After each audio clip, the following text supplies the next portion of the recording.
ខ្ញុំសូមគោរពអញ្ជើញអង្គពិធីមូលប្រាចូលឡើងដាក់ពេលច្រៀងចម្រៀងកម្ពុជាទាំងអស់គ្នា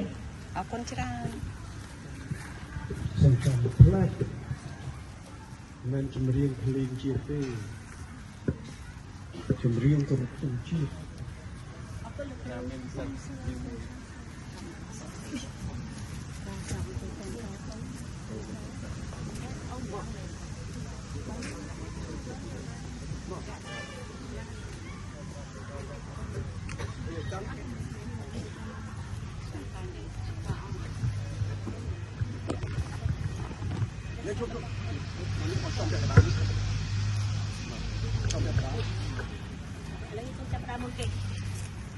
សូ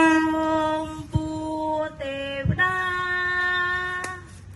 ព្រះសមហាសញ្ញើ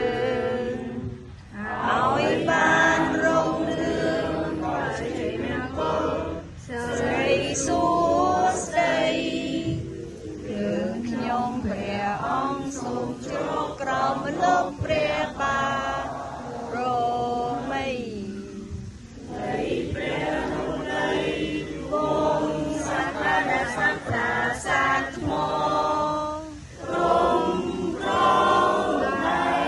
ម៉ែបរំកំកាចាសសូមអរគុណនិងសូមអញ្ជើញលោកគ្រូអ្នកគ្រូសម្រួលអរិយាបថ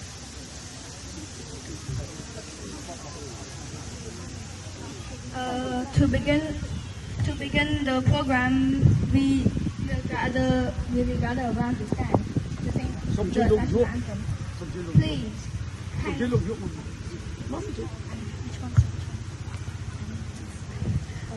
On this occasion, I would like to be respectfully invited.